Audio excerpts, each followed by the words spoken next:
সুপ্রিয় শিক্ষার্থীবৃন্দ, আশা করি এই করোনাকালীন সময়ে ভালো আছো। আমরাও যে সমস্যার মধ্যে রয়েছি, একই সমস্যায় আমরা সবাই জর্জরিত। বিশেষত আমাদের পাঠদানগুলো নিয়ে সমস্যা। তো তোমরা জানো যে করোনাকালীন সময়ের মধ্যে হলেও আমাদেরকে যতটুকু পাঠ চর্চা, পাঠের মনোনিবেশ করা, মনোযোগী হওয়া আমাদের জন্য জরুরি। কিন্তু আমরা ক্লাসে আসতে পারতেছি না, এই দিক থেকে চিন্তা ভাবনা আমাদের করতে হবে। আমরা যতটুকুই পারবো বাসায় আমরা যদি একটু মনোযোগী হই, তাহলে আমরা হয়তোবা ঠিক ভুলে যাব না। ভুলে যাওয়ার কথা নয়, যেহেতু পাঠ চর্চা ও অধ্যয়ন এটা ভুলের বিষয় নয়। দেশে মহামারী, অসুখ, ভাইরাস আসতেই পারে, কিন্তু আমাদের শিক্ষার মধ্যে তো এই জিনিসটা নেই। এটা আমাদের মনের একটা সওদা, এটা মনের আমাদের চাহিদা। তো যা হোক, আমি আজকে তোমাদের নবম এবং দশম শ্রেণীর বাংলা বিষয় থেকে একটি কবিতা নিয়ে আলোচনা করব। যে কবিতাটি হচ্ছে কপোতক্ষ নদ, যা হয়তো তোমরা এর আগে হয়তো শুনেছ। যাহার কবি হচ্ছেন মাইকেল মধুসূদন দত্ত। তো উনি কবি ছিলেন খ্রিস্ট ধর্মাবলম্বী। তিনি একজন ভালো কবি ছিলেন, ভালো লেখক ছিলেন। তো তার কপোতক্ষ নদ থেকে আমরা কিছু আলোচনা করব। যে আলোচনার বিষয়টা হচ্ছে যে তার কবিতা। তো তার জন্ম আগে বলি, অর্থাৎ পরিস্থিতি সম্পর্কে আমি বলি। যে কবি মাইকেল মধুসূদন দত্ত জন্মগ্রহণ করেন 1824 খ্রিস্টাব্দে 25শে জানুয়ারি যশোর জেলার সাগরতলী গ্রামে তিনি জন্মগ্রহণ করেন। সাগরতলী গ্রামে স্কুল জীবনে তিনি কলকাতা হিন্দু কলেজে ভর্তি হন। বিভিন্ন কলেজে অধ্যয়ন করেন, বিভিন্ন বিষয়ে পাঠদান করেন। এভাবেই তার কবিতা চর্চা বাড়তে থাকে। বিভিন্ন কবিতা, বিভিন্ন সাহিত্য তিনি লিখতে শুরু করেন। এই জিনিসটা কিন্তু তোমাদের মাথায় রাখতে হবে যে কবি এবং লেখক হিসেবে তিনি তার যতটুকু অবদান তিনি ধরে রেখেছিলেন। ভবিষ্যতে আমরা তার অবদানগুলো যদি একটু স্মরণ করি, তাহলে আমরাও তার কবি কিংবা সাহিত্যিক হিসেবে তার যে বিষয়টা, অবদানটা আমরা জানতে পারি, রাখতে পারি। তিনি 1893 খ্রিস্টাব্দে 1843 খ্রিস্টাব্দে তিনি খ্রিস্ট ধর্মে দীক্ষিত হন। খ্রিস্ট ধর্মে দীক্ষিত হন, এটা ক্ষেত্রে অবশ্যই বিষয় রয়েছে। তখন তার নামে প্রথমে, অর্থাৎ প্রথম জায়গায় যে শুধু মধুসূদনের সামনে, এই যে শুধু এখানে যে মধুসূদনটাই বলা আছে, তার সামনে মাইকেল কথাটা যোগ হয়েছে। এই সালে, অর্থাৎ 1824 সালে, যে কথাটা বলা 43 সালে, এই কথাটা তার ধর্মের আগে যোগ হয়েছে। যা হোক, বেশি আর না বলি, তার যে মৃত্যু সংখ্যা রয়েছে, এই মৃত্যু সংখ্যা সম্পর্কে আমি একটু তোমাদের ধারণা দিতে চাই। তার মৃত্যু হচ্ছে 1873 খ্রিস্টাব্দে 29শে জুন। 1873 খ্রিস্টাব্দে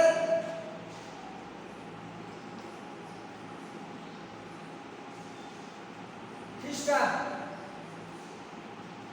29শে জুন এটা তার মৃত্যু।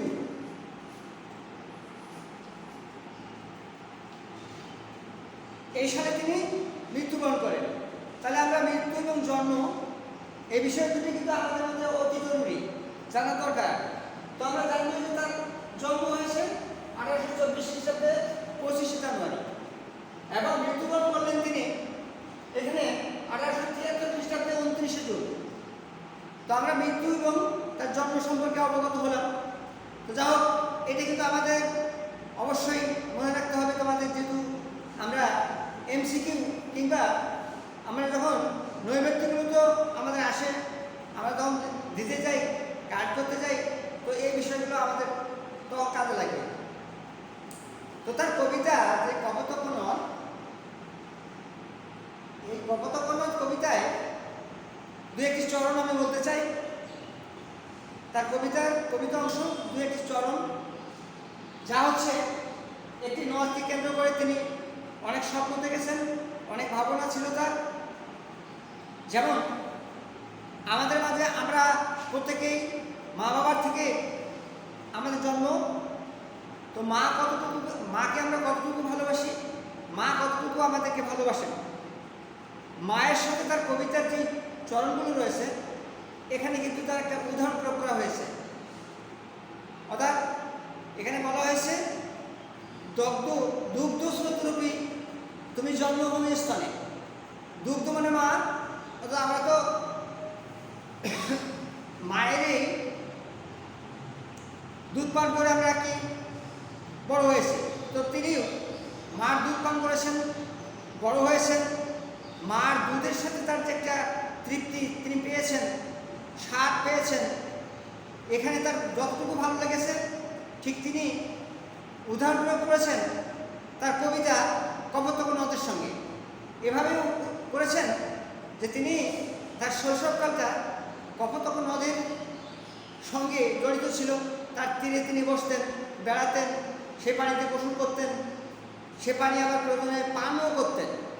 তো তিনি বলেছেন যে পৃথিবীর কথা বলা হয় যে বাংলাদেশের বা অন্যান্য দেশের যতগুলো নদ নদী তিনি দেখিয়েছেন, এই নদ নদীগুলোতে তিনি হয়তো পানি পান করেছিলেন। যা হোক, তার শৈশব স্মৃতির যে নদ, কপোতাক্ষ নদ রয়েছে, এটার মতো হয় কিনা হয়তো তিনি একটু উদাহরণ প্রয়োগ করার জন্য, তো তিনি এভাবে এই নদকে মায়ের দুধের, এই নদের পানি মায়ের দুধের সাথে ওই নদের পানির তুলনা করেছেন। তো তিনি বলেছেন যে তারপরেও কপোতক্ষ নদের পানি তার কাছে যথেষ্ট সুস্বাদু মনে হয়েছে, ভালো মনে হয়েছে। তো কবি কতটুকু তার ওই নদীর উপরে কত তার শ্রদ্ধা ছিল, কত তার একটা টান ছিল, একটা সম্পর্ক ছিল। তো তিনি বলতে চেয়েছেন, আমরা এখানে দেখতে পাচ্ছি তার কবিতায় সতত কথা আছে। সতত মানে সত সর্বদা, অর্থাৎ কবি বলেছেন সতত নদ তুমি পড়ব মনে, শতবার অর্থাৎ সত সর্বদা নদ তুমি আমার মনে করো। আমি তোমার কথা সবসময় ভাবি এবং এই ভাবাটাই যেন আমার কাছে লেগে আছে, আমার মনে লেগে আছে, তাই সবসময় তুমি আমার মনে রয়েছে। সতত তোমারই কথা ভাবি বেরোলে। তিনি কি বলেছেন? সতত ওই নদীর কথায়, ওই নদের কথায় তিনি ভাবতে থাকেন। সেটা তিনি দেশে থাকেন আর বিদেশে থাকেন আর নিজের জায়গায় থাকেন, কিন্তু তা সবসময় তিনি ভাবেন। তো যাও শিক্ষার্থী বন্ধুরা, তোমরা একটু মনোযোগী হও। দেখো যে একজন কবি একটা নদকে কেন্দ্র করে, একটা নদের সাথে তার যে একটা নিবিড় সম্পর্ক, এই সম্পর্কটা কতটুকু তার মধ্যে জড়িত রয়েছে আমরা হয়তোবা একটু যদি মাথায় নেই, তাহলে আমরা বুঝতে পারবো যে তিনি কতটুকু সম্পর্ক রেখেছিলেন সেই নদের সাথে। যেই নদের নাম আমরা একটু আগে বললাম যে কপোতক্ষ নদ।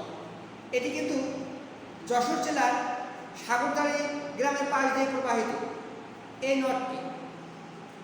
অর্থাৎ তার কাছে সবচেয়ে গুরুত্বপূর্ণ, জীবনের চেয়েও গুরুত্বপূর্ণ হয়েছে এই নদ।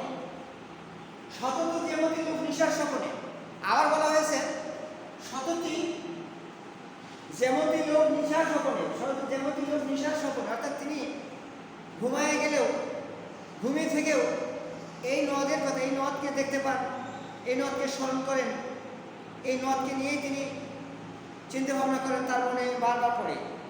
তাই তিনি ঘুমের ঘরে গিয়েও তাকে স্মরণ করেন বা তাকে দেখতে পান। শুনে মায়া যন্ত্রধ্বনি তবু কলকলে, অর্থাৎ তিনি ঘুমিয়ে আসেন, তার কানে বাজতেছে এই নদের পানি কিভাবে গতি বয়ে চলছে, তার শব্দ কেমন হচ্ছে, এই শব্দটা তার কানে আসতেছে, তিনি এই শব্দটা শুনতে পাচ্ছেন। জুড়ায় কান আমি ভ্রান্তির ছলনে, কবি বলেছেন তিনি এই কথাগুলো, এই ভাবনা চিন্তাগুলো তিনি ভ্রান্তি মানে ভুল করে কি করেন, এটাকে ভুলে যাওয়ার চিন্তা ভাবনা করেন।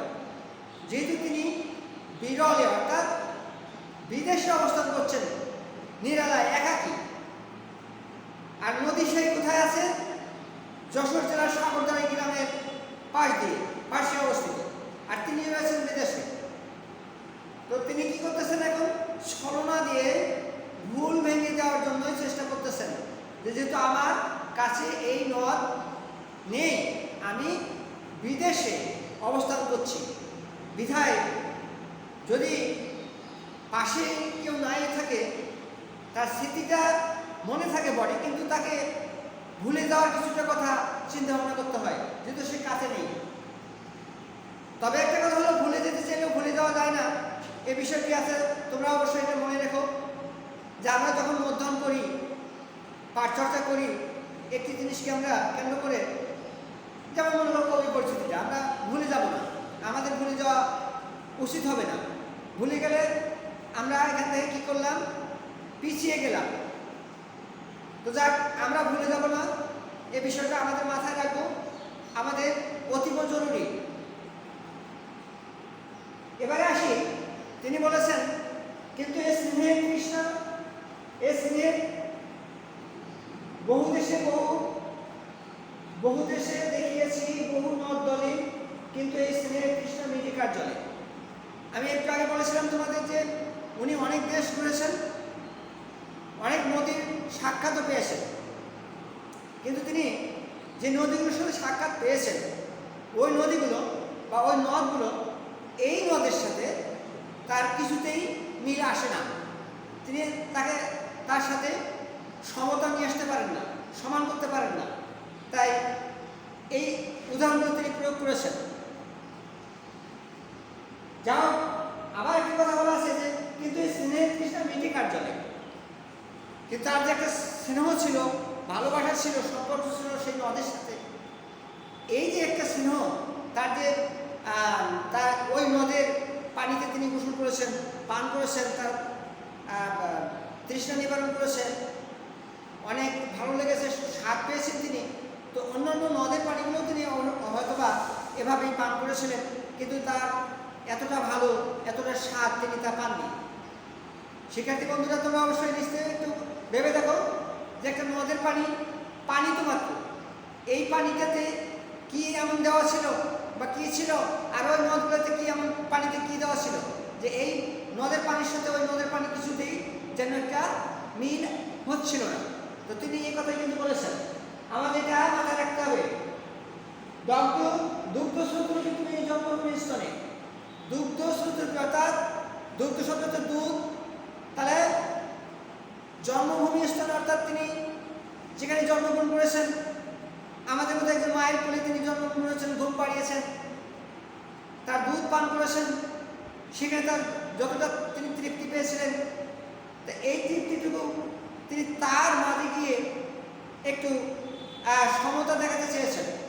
তো সেখানে ওই নদের পানিটাই তার কাছে বেশি তৃপ্তি মনে হয়েছে। তো শিক্ষার্থী বন্ধুরা, আমি আরেকটু তোমাদের বলতে চাই, যেহেতু সময় সংক্ষেপ, পাঠ পরিস্থিতির কথা বলতে চাই। পাঠ পরিস্থিতি,